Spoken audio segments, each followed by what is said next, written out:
Who has believed our message, and to whom has the arm of the Lord been revealed? He grew up before him like a tender shoot, and like a root out of dry ground. He had no beauty or majesty to attract us to him, nothing in his appearance that we should desire him.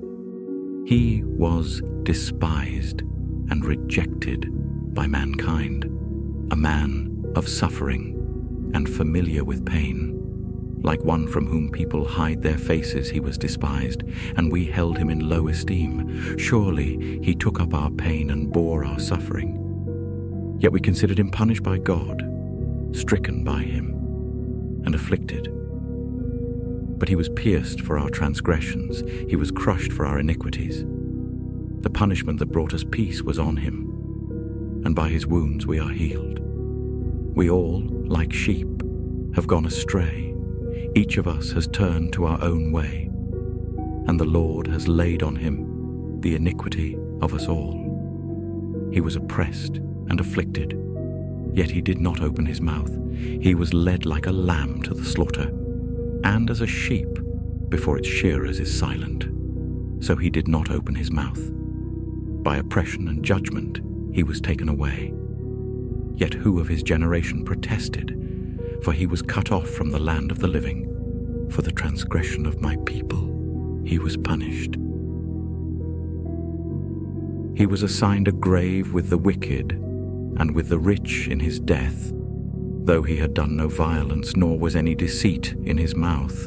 Yet it was the Lord's will to crush him and cause him to suffer.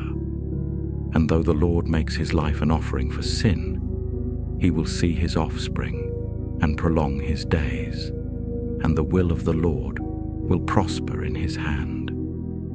After he has suffered, he will see the light of life and be satisfied. By his knowledge, my righteous servant will justify many, and he will bear their iniquities. Therefore I will give him a portion among the great, and he will divide the spoils with the strong, because he poured out his life unto death, and was numbered with the transgressors.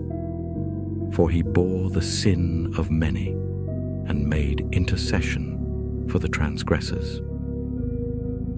The desert and the parched land will be glad. The wilderness will rejoice and blossom. Like the crocus, it will burst into bloom. It will rejoice greatly and shout for joy. The glory of Lebanon will be given to it, the splendor of Carmel and Sharon. They will see the glory of the Lord, the splendor of our God. Strengthen the feeble hands, steady the knees that give way. Say to those with fearful hearts, be strong, do not fear. Your God will come, he will come with vengeance, with divine retribution. He will come to save you. Then will the eyes of the blind be opened and the ears of the deaf unstopped. Then will the lame leap like a deer and the mute tongue shout for joy. Water will gush forth in the wilderness and streams in the desert. The burning sand will become a pool, the thirsty ground bubbling springs.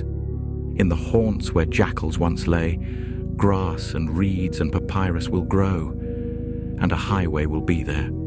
It will be called the way of holiness. It will be for those who walk on that way. The unclean will not journey on it. Wicked fools will not go about on it. No lion will be there, nor any ravenous beast. They will not be found there. But only the redeemed will walk there, and those the Lord has rescued will return. They will enter Zion with singing. Everlasting joy will crown their heads. Gladness and joy will overtake them, and sorrow and sighing will flee away.